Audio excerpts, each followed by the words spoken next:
di dalam agama, ilmu agama.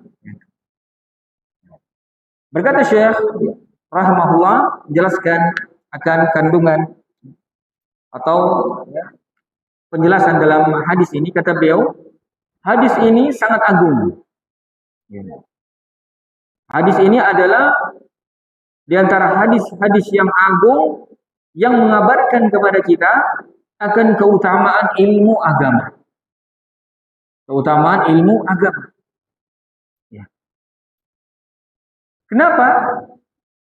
Karena sungguh ilmu yang bermanfaat, dia adalah tanda-tanda kebahagiaan seorang hamba. Ilmu yang bermanfaat adalah tanda-tanda kebahagiaan seorang hamba. Nah, entah perkara dunia, terlebih-lebih perkara akhirat. Maka kata saya, sungguh ilmu yang bermanfaat itu adalah tanda, alamat kebahagiaan seorang hamba. Wa anna Allah arada bihi khair. Dan tentu yang diinginkan di sini jamaah sekalian adalah ilmu agama. Sebagaimana telah kita bahas, kapan ada penyebutan ilmu di dalam Al-Quran dan Sunnah, yang diinginkan di situ tiada lain yang tidak bukan adalah ilmu agama. Ya, ilmu agama. Maka apa? Maka dalam hadis ini jelas bagi kita bahwasanya tidak ada kekaburan di dalamnya. Bahwasanya sungguh Allah Subhanahu wa taala ketika Allah menginginkan kebaikan ada pada seorang hamba, maka Allah Subhanahu wa taala akan berikan dia taufik, ya, berikan dia kekuatan, berikan dia hidayah untuk bisa menempuh sebab-sebab mendapatkan ilmu agama. Subhanallah. Ya. Kata Syekh di sini, wal fiqhu fid din yashmalu fiqha fi usulil iman wa syar'il Islam wal ahkam wa huquqil insan fa inna dina yashmalu thalathatu kulluh. Ya. Thalathatu kulluh. Kata beliau, fikih di dalam agama ini itu mencangkup, ya, pada usul iman. Kita sudah tahu bersama, iman itu rukun iman ada 6. Untuk menabillahi wa malaikatihi wa kutubihi wa rasulihi wal yaumil akhir wa tu'minu bil qadri khairihi wa syarrihi. Engkau beriman kepada Allah, malaikat-malaikatnya, kitab-kitabnya, para rasulnya, ya, hari akhirat, dan beriman kepada takdir Allah yang baik dan yang buruk. Ini rukun iman. Kemudian juga mencangkup, ya, syara'il Islam wal ahkam. Syariat-syariat Islam dan hukum-hukumnya. Jangan kita cuma paham keutamaan amalan-amalan saja. Usul iman saja tadi yang 6 itu luas pembahasannya. Apa konsekuensi dari iman kepada Allah, iman kepada malaikat-malaikatnya? Semua ada ilmu. Para ulama membahas, menulis kitab-kitab yang membahas, ya, rukun iman yang ke-6 ini. Iman kepada Allah, iman kepada malaikat-malaikatnya, iman kepada kitab-kitab, iman kepada Rasul, iman kepada hari kiamat, iman kepada takdir Allah yang baik dan yang buruk. Syariat-syariat Islam banyak, ya, pembahasan, ya, seputar ibadah. Entah bahkan para ulama di dalam menulis buku-buku fikih mereka, ya, itu biasanya membahas seputar apa? Niat dulu. Menunjukkan pentingnya menjaga keikhlasan di dalam beribadah kepada Allah, di dalam beramal kepada Allah. Jadi, ya, di kitab-kitab fikih ada apa? Pembahasan apa? Niat, sholat. Ya. Kemudian ada pembahasan puasa. Ya. Pembahasan jual beli, muamalah, jihad, lengkap. Nah, bahkan hukum-hukum seputar jinayat, hukum-hukum dalam Islam.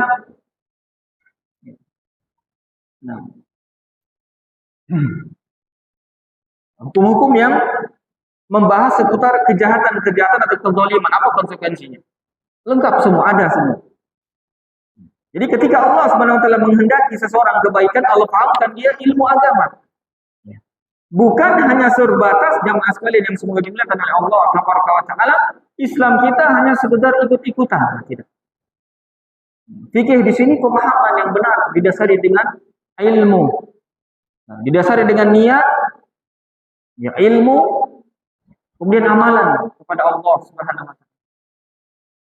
Bukan sekedar ikut-ikutan atau mengambil sebagian dan meninggalkan sebagian. Tidak. Tapi seluruhnya.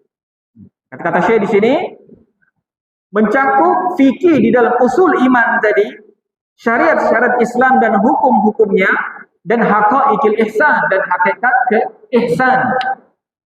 Mungkin teman-teman ya sudah pernah dengar hadis Jibril. Ya. Hadis Jibril. Hadis yang ya lumayan panjang.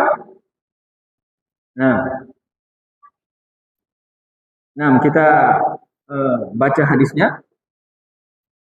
Nah,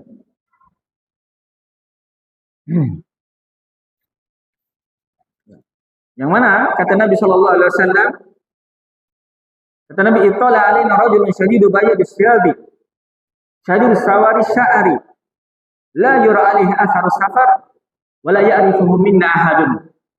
Kampo Rasulullah sallallahu alaihi wasallam. Kata Nabi sallallahu alaihi wasallam, di hari ketika ada seorang lelaki yang muncul dan mendatangi Nabi dan meletakkan pahanya ke paha Nabi sallallahu alaihi wasallam. Dan kami tidak melihat tanda-tanda yang mana lelaki ini tadi rambutnya sangat hitam, pakaiannya sangat putih. Ya, rambutnya sangat hitam, pakaiannya sangat putih. La yura alaihi atharu safar. Dan kami tidak melihat ada tanda-tanda bekas safar. Karena kalau ada orang asing itu jamaah sekalian pada zaman dulu, pada zaman sahabat, kalau ada orang asing pasti rambutnya acak-acakan. Karena orang jauh, orang baru datang dari perjalanan jauh. Ya, kita tahu kan ya, padang pasir, anginnya kencang, ya, penuh dengan debu pasir. Tapi ini seorang lelaki yang mendatangi Nabi Shallallahu Alaihi Wasallam ini, ya, rambutnya hitam, pakaiannya putih, tidak nampak padanya tanda-tanda safar. Ya, dia pun mendatangi Nabi Shallallahu Alaihi Wasallam, faqala khafi ali fakhidhihi. Dia pun meletakkan kedua tangannya di atas pahanya. Dan berkata kepada Nabi Sallallahu Alaihi Wasallam, "Ya Rasulullah, akhbirni anil Islam." Wahai Rasulullah, kabarkanlah aku tetap terhadap Islam. Maka Nabi pun menjawab, "Anta syahadu an la ilaha illallah wa anna Muhammadar Rasulullah wa iqamis salati wa ita'iz zakati wa tasuma Ramadan wa hajjil baiti in istata'ta ilaihi sabila." Islam itu adalah engkau bersaksi asyhadu an la ilaha illallah wa anna Muhammadar Rasulullah. Bersaksi bahwasanya tidak ada ilah, tidak ada sembahan yang berhak diibadahi kecuali Allah, menegakkan salat, menunaikan zakat, puasa di bulan Ramadan, dan berhaji apabila engkau mau. Kemudian laki-laki ini berkata, "Sadaqta, engkau betul." Kemudian laki-laki ini berkata lagi, "Fa akhbirni anil iman." Dan kabarkanlah aku terhadap apa itu iman. Dan kabarkanlah aku apa itu iman. Maka kata Nabi, "Antu minu billahi wa malaikatihi wa kutubihi wa rasulihi wal yawmil akhir wa tu'minu bil qadari khairi wa syarri." Engkau beriman kepada Allah, malaikat-malaikatnya, ya, kitab-kitabnya, rasul-rasulnya, ya, hari akhirat, hari kiamat, dan engkau beriman kepada takdir Allah yang baik dan yang buruk. Yang pertanyaan yang kedua. Kemudian pertanyaan yang ketiga, ya. Kemudian laki-laki ini berkata lagi, "Fa akhbirni anil ihsan." Maka kabarkanlah aku apa itu ihsan. Ihsan adalah anta'budallaha ka'annaka tarahu fa in lam takun tarahu fa innahu yaraka. Ihsan itu adalah engkau beribadah kepada Allah seolah-olah engkau melihatnya. Dan apabila engkau tidak mampu melihatnya, maka sungguh ketahuilah Allah Subhanahu wa taala melihatmu. Kemudian laki-laki itu berkata lagi, "Fa akhbirni anis sa'ah." Maka kabarkanlah aku tentang hari kiamat. Maka jawaban Nabi Shallallahu Alaihi Wasallam, "Ma mas'ul anha a'lamu binas sa'il." Tidak ada yang ditanya itu lebih tahu daripada yang bertanya. Maksudnya apa? Kita ini sama-sama tidak tahu kapan itu hari kiamat. Laki-laki itu berkata lagi, "Akhbirni an amaratiha." Kalau begitu kabarkanlah kepada saya akan tanda-tandanya. Maka jawab Nabi SAW pun menjawab, "Antalidul amatu rabbatha wa antara hufatal uratal alat ada asya'i yatatawaluna fil bunyan." Kemudian Nabi pun menjawab tentang ketika ditanya tentang tanda-tanda hari kiamat, Nabi pun berkata, tanda-tanda kiamat adalah apabila seorang budak telah melahirkan tuannya. Kata para ulama, karena memang nanti di akhir zaman ada peperangan lagi, perang-perang yang dahsyat dengan orang-orang kafir. Sehingga ada lagi perbudakan. Itu tanda-tanda kiamat. Nanti kita akan perang lagi dengan orang-orang kafir, sehingga nanti ada lagi ghanimah, ada lagi perbudakan, ada lagi rampasan perang. Wanita-wanitanya ditawan.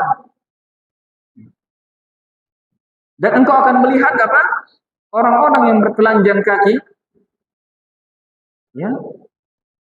Orang-orang yang bertelanjang kaki, ya tatawaluna fil bunyan. Apa Rasulullah SAW. Ini orang-orang yang telanjang kaki yang berlomba-lomba membangun gedung-gedung. Ya. Membangun gedung-gedung. Maksudnya apa? Ya. Ya, ini para pengembala kambing ini berlomba-lomba membangun gedung-gedung. Bayangkan.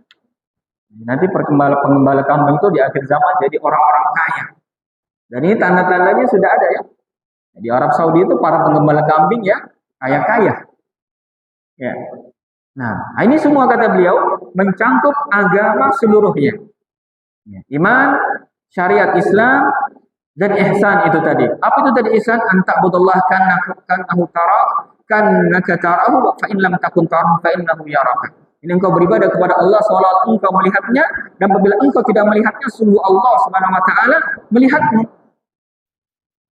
Nah, kemudian ya Nabi pun berkata kepada Umar radhiyallahu taala anhu tentang laki-laki itu tadi. Kata Nabi, "Ya Umar, atadri manis sa'il?" Wahai Umar, tahukah engkau siapa yang bertanya tadi?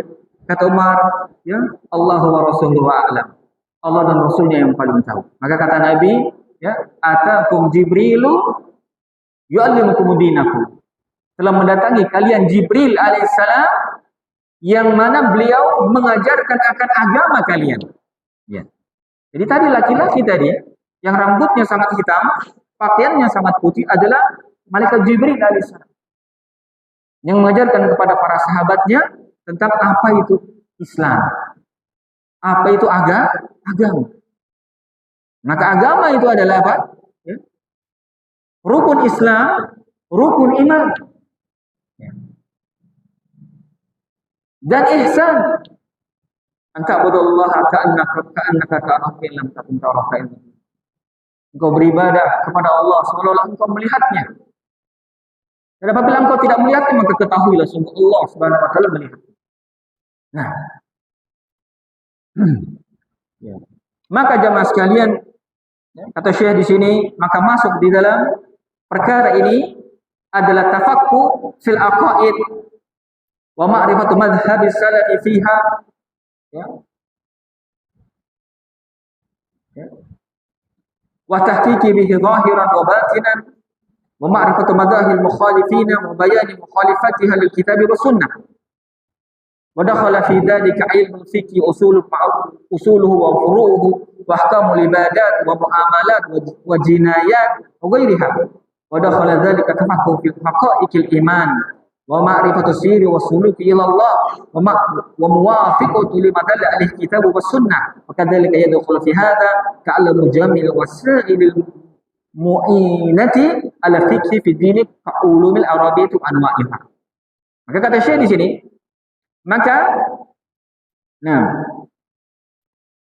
engkau beribadah jenjang ihsan tadi, ketika Nabi SAW mentafsirkan apa itu ihsan, maka Nabi pun berkata, maka masuk di dalamnya fikih di dalam aqaid, akidah, keyakinan. Ya. Ini sepakat ya para ulama madhab, ya, Abu Hanifah, ya, Maliki, Syafi'i dan Imam Ahmad bin Hanbal itu sepakat dalam masalah aqaid ini, akidah ini. Yang berbeda cuma masalah furu', cabangnya saja. Maka ihsan ini tadi itu berkaitan dengan apa? ya, fikih, pemahaman, ya, di dalam perkara-perkara akidah, keyakinan yang tidak boleh ada selang pendapat di dalamnya. Ya, surga dan neraka, adab kubur, nikmat kubur. Rasul Muhammad SAW adalah Rasulullah. Al-Quran adalah kitabullah. Islam adalah agama yang paling sempurna, dan lain-lain dari segala macam akaid tersebut, akidah tersebut. Nah, dan juga di dalamnya ada ma'rifatu madhhabis salafi fiha, dan mengetahui apa? Madhab, metode di dalam memahami, mengamalkan salaf di dalamnya. Kenapa salaf jamaah sekalian? Ini kan di sini Nabi juga. Ya, jadi kan salaf sini para Nabi Muhammad sendiri. Sebagaimana ucapan Nabi SAW kepada Fatimah, kata Nabi, ya Fatimah, ana salafulaki. Wahai Fatimah, saya ini salafmu, saya ini pendahulumu. Maka ini kan di sini salaf di sini tadi Nabi sendiri.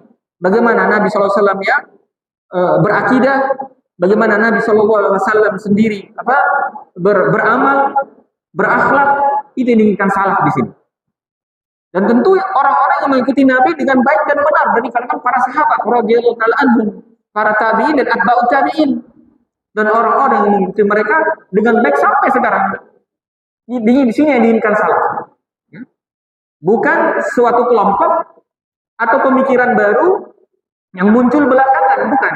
Atau seorang tokoh yang muncul belakangan, tidak. Jadi yang diinginkan saya di sini, dan mengetahui madhabis salaf fiha, ya, dan mengenal madhab, metode, ya, salaf di dalam akaid itu tadi, yang diinginkan siapa tadi? Nabi Muhammad itu sendiri. Para sahabat, tabi'in dan atba'ut tabi'in, yang diinginkan oleh para ulama. Di dalam memahami, ya, akidah melalui pemahaman para salaf. Nah, wa tahqiqi bihi zahiran wa batinan, dan mengamalkan apa yang telah kita pahami tadi dari akidah tersebut yang kita peroleh pemahamannya, ya, pengertiannya dari para salaf tersebut, kemudian diaplikasikan zahir dan batin. Zahir dan batin. Subhanallah, inilah hakikat Islam. Inilah hakikat Islam. Kemudian wa ma'rifatu madzahibil mukhalifin, dan juga apa?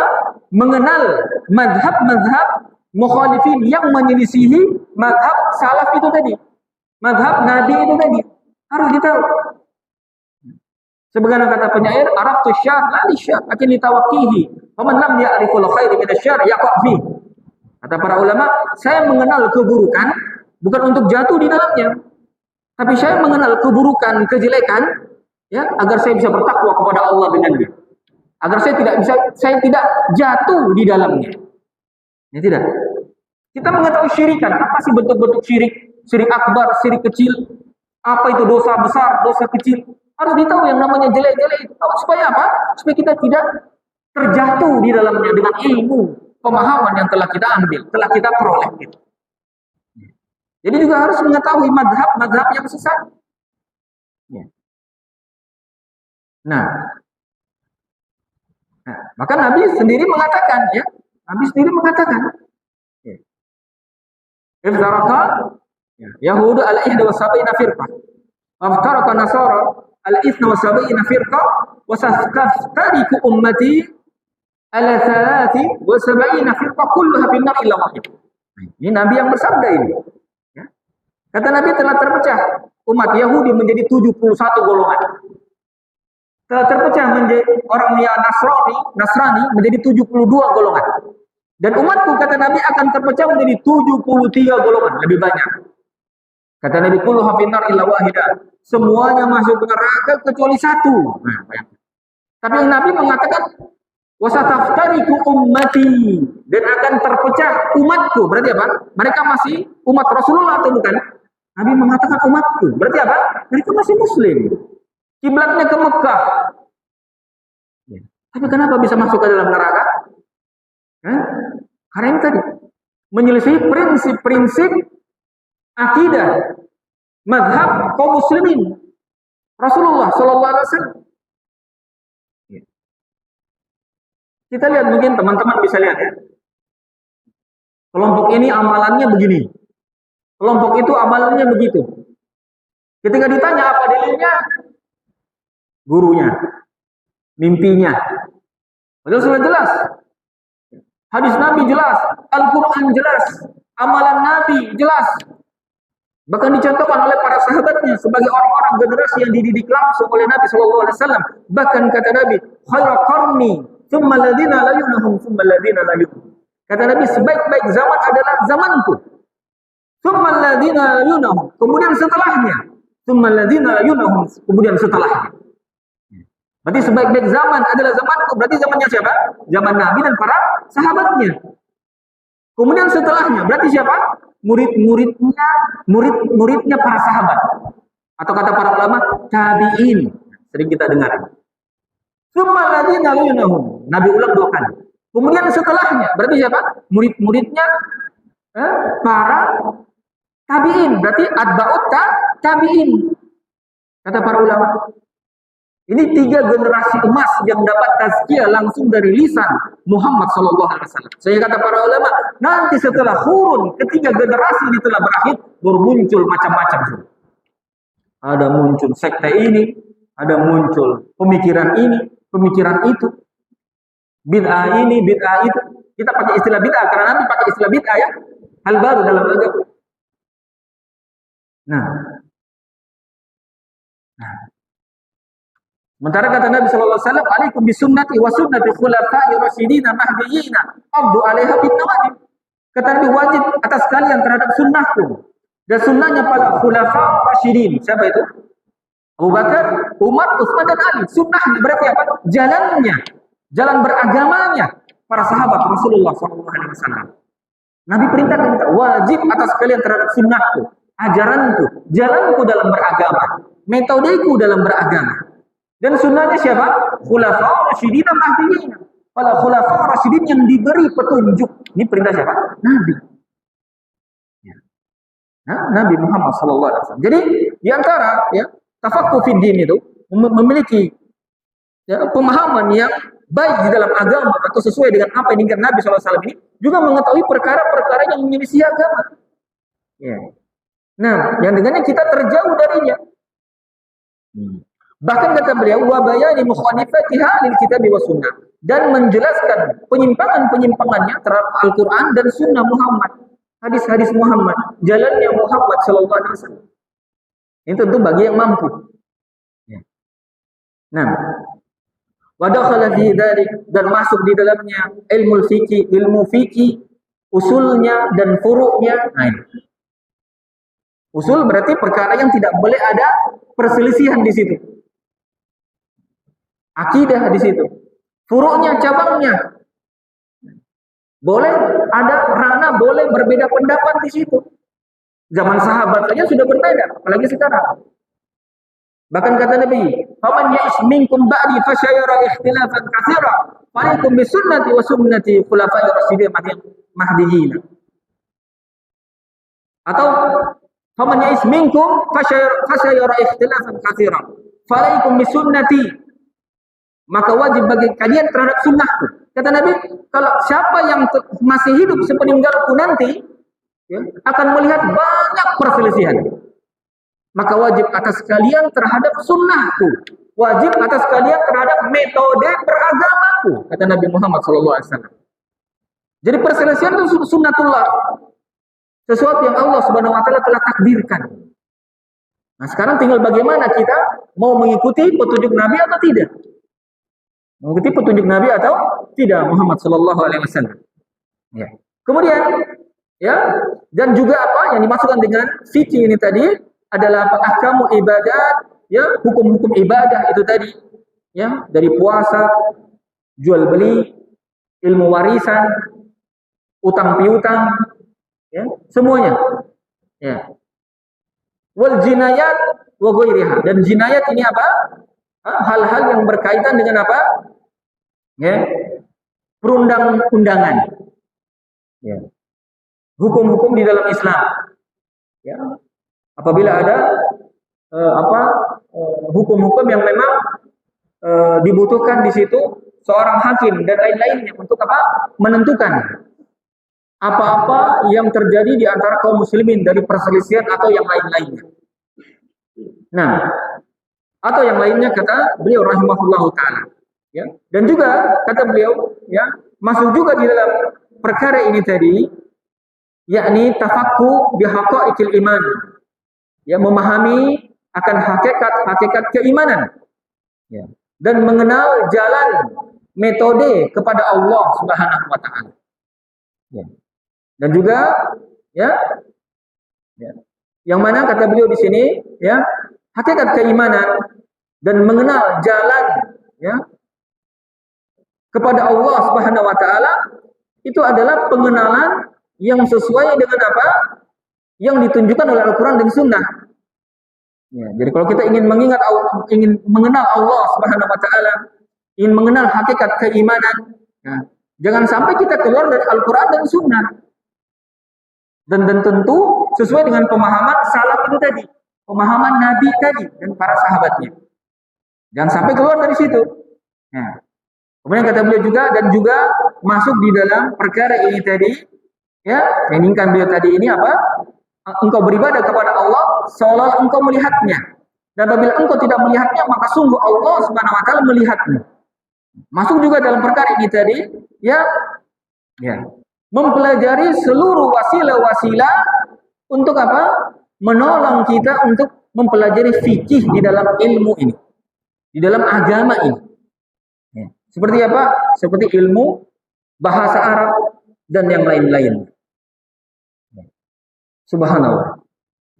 Maka suatu taufik dari Allah Subhanahu wa taala jamaah sekalian, apabila rumah dari rumah-rumah Allah dijadikan sarana untuk apa? Bisa tafaqquh fid din, menyebarkan ilmu agama Allah dan sunnah Muhammad sallallahu alaihi wasallam. Adalah suatu taufik, hidayah yang sangat besar yang tidak bisa diukur dengan dunia dan seisinya.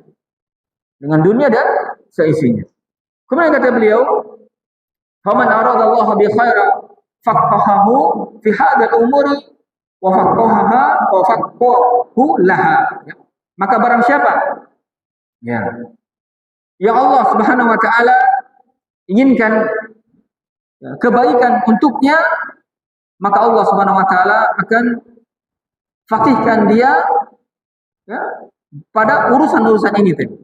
Ya, mengenal akidah dengan sesuai dengan mazhab para salaf, bahkan menerapkannya zahir dan batin, mengenal mazhab yang menyelisih Al-Quran dan Sunnah, ya, ya, mengenal usul dan furu'nya, hukum-hukum ibadah, muamalat, ya, dan jinayat, ya. Nah, dan juga mengetahui apa hakikat dari keimanan dan mengenal jalan menuju Allah Subhanahu wa taala yang sesuai dengan Al-Qur'an dan Sunnah, ya.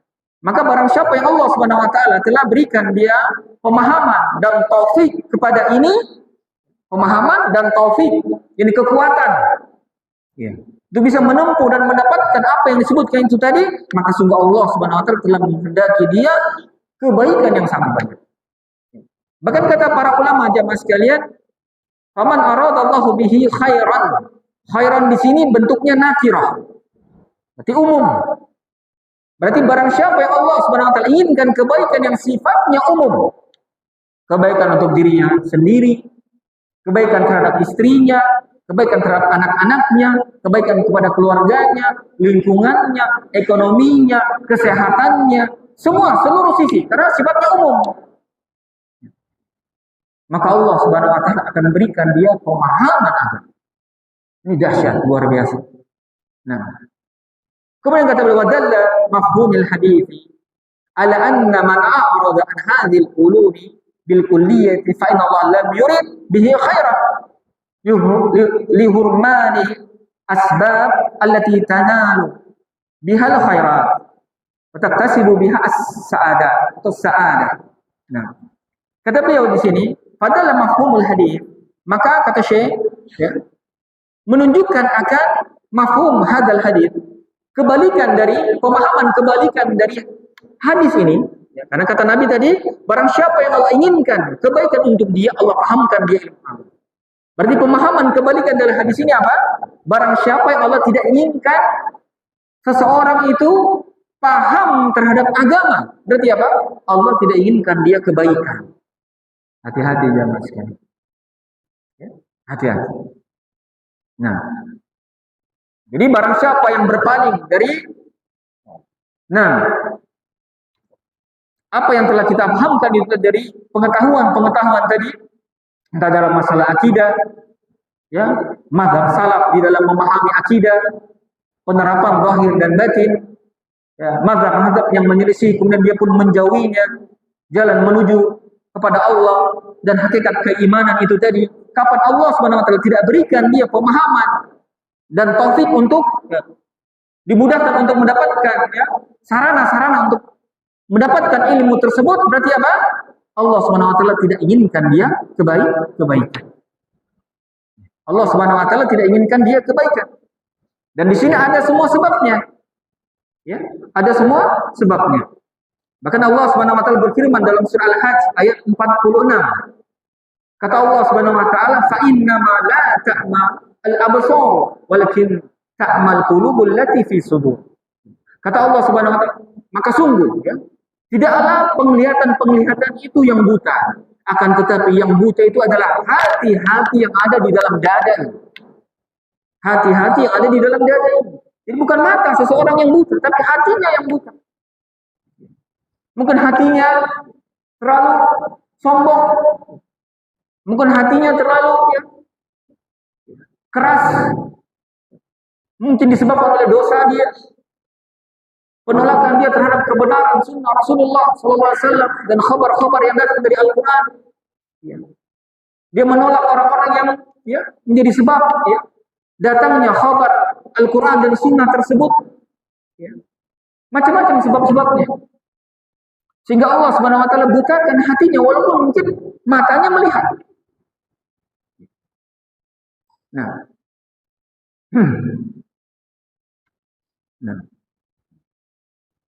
Jadi jamaah sekalian yang semoga dimuliakan oleh Allah Subhanahu wa taala, Allah Subhanahu wa taala tidak inginkan dia kebaikan. Kenapa? Karena Allah haramkan dia sebab-sebab yang dengannya dia mendapatkan kebaikan-kebaikan itu tadi. Allah haramkan dia memperoleh kebahagiaan itu, kebaikan-kebaikan itu tadi. Itu tadi. Karena mungkin hatinya telah buta disebabkan dengan apa?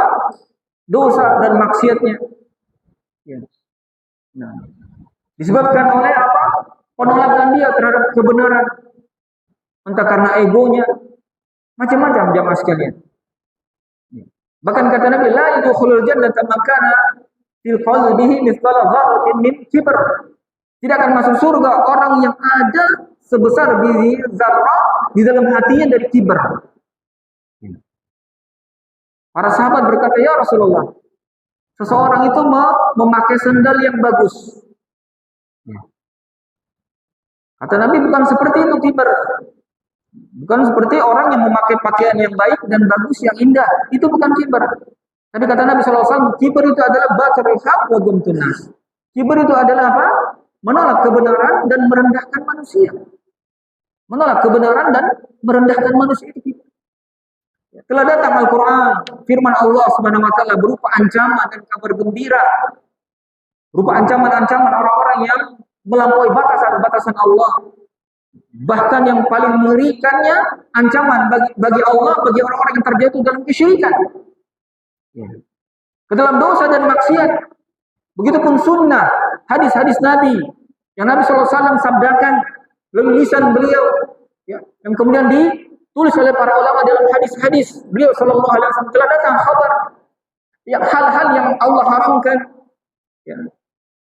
hal-hal yang Allah Subhanahu wa taala perintahkan, hal-hal yang Allah Subhanahu wa taala ridhoi dan benci, tapi dia tidak mau peduli. Jadi sibuk dengan apa? Kesenangan dunianya, hawa nafsunya. Sehingga hatinya pun keras dan buta. Nah, bahkan dalam surah An-Nisa ayat 147 kata Allah Subhanahu wa taala, "Ma yafallahu bi'adzabikum in syakartum wa amantum wa kana Allah syakiran alim." Kata Allah Subhanahu wa taala, dan tidaklah Allah Subhanahu wa taala Tidaklah Allah Subhanahu wa taala mengadab kalian ya, apabila kalian itu bersyukur dan beriman. Dan adalah Allah Subhanahu wa taala Maha mensyukuri lagi Maha mengetahui. Jadi kata Allah, tidaklah Allah Subhanahu wa taala mengadab kalian in syakartum wa amantum. Apabila kalian bersyukur dan beriman. Apa wasilah jamaah sekalian agar kita bisa bersyukur kepada Allah? Fikih yang baik di dalam agama, pemahaman yang baik di dalam agama. Apa yang membuat keimanan kita tumbuh subur dalam hati kita? Zikrullah, berzikir kepada Allah, membaca Al-Quran, bergaul dengan orang-orang yang beriman, yang baik, mengetahui keutamaan Allah bagi orang-orang yang beriman dan bertakwa kepada Allah. Bahkan bulan-bulan atau musim-musim jamaah sekalian, ketaatan ini itu salah satu wasilah untuk adanya keimanan dan ketakwaan kita kepada Allah Subhanahu wa taala. Sebentar lagi Ramadan, musim ketaatan. Bahkan di Sya'ban saja ini sudah musim ketaatan. Ya. Pemanasan menuju bulan Ramadan untuk bisa memetik buah sebanyak-banyaknya yang Allah Subhanahu wa taala persiapkan bagi orang yang beriman dan bertakwa di bulan Ramadan. Bulan Sya'ban sudah mulai. Ya. Bahkan kata Aisyah, lam yakunin Nabi sallallahu alaihi wasallam yasumu shauman akthar min Sya'ban. Tidaklah Nabi sallallahu alaihi wasallam ya, berpuasa di satu bulan yang lebih banyak di bulan Sya'ban. Agar apa? Jamaah sekalian, agar nanti di bulan Ramadan sudah terbiasa yang namanya puasa, sudah terbiasa melakukan amalan-amalan ketaatan, amalan-amalan soleh kepada Allah Subhanahu wa taala, sehingga ketika di bulan Ramadan sudah mantap. Atlet saja jamaah sekalian, kalau mau dapat medali emas, itu pemanasan dulu. Ya tidak? Sya'ban, bulan pemanasan. Ramadan, bulan pemetik. Subhanallah. Ya. Kutiba alaikumus syamu kama kutiba alal ladzina min qablikum la'allakum tattaqun. Telah diwajibkan kalian berpuasa sebagaimana telah diwajibkan atas orang-orang sebelum kalian agar apa? Agar kalian itu bertakwa. Jadi musim-musim ketaatan ini jamaah sekalian adalah ya, musim yang Allah Subhanahu wa taala akan mempermantap ketakwaan kita kepada Allah Subhanahu wa taala, keimanan kita kepada Allah Subhanahu wa taala. Maka sungguh ya, merugi ya orang-orang yang lalai di dalam musim-musim ketaatan. Sungguh merugi orang-orang yang lalai di dalam musim ketaatan. Sibuk dengan kesenangan dunia dan hawa nafsunya, sementara dia tidak tahu apakah telah ada amalan yang diterima satupun di sisi Allah Subhanahu wa taala. Para ulama salaf saya berkata, seandainya saya tahu ada amal saya diterima oleh Allah Subhanahu wa taala, satu sujud saja saya sudah mau siap mati. Sudah siap kita mati.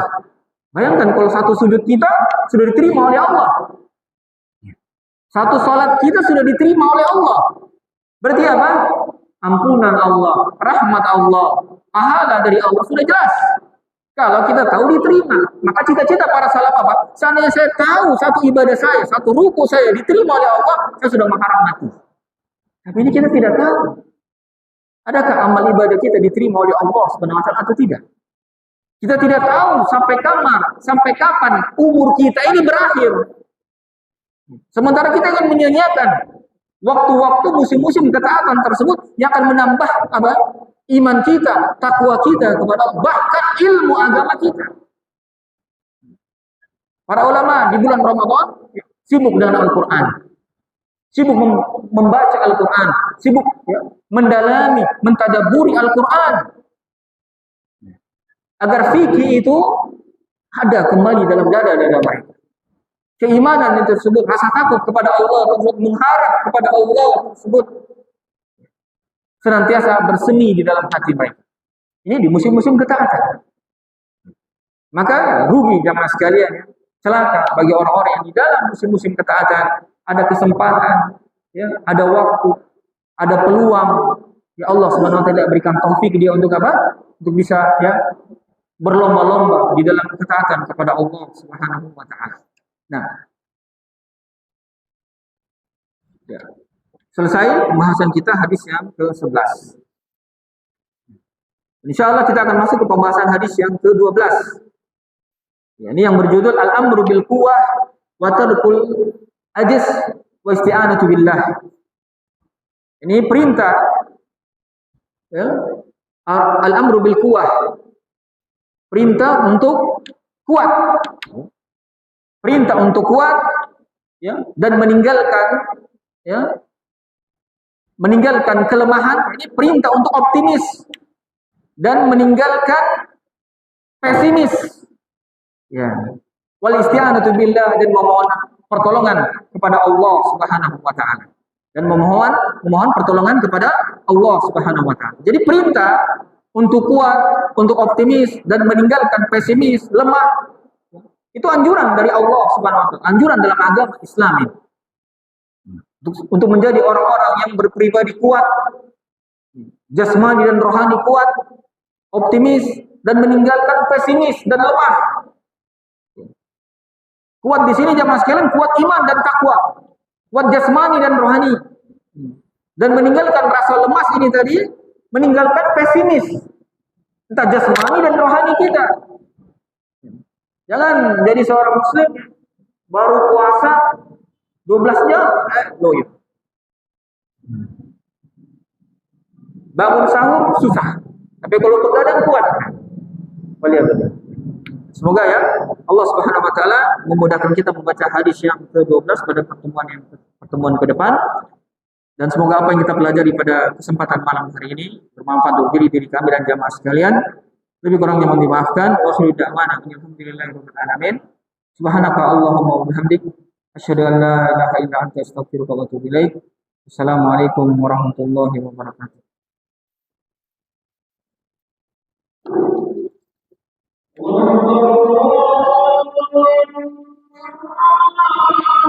Oh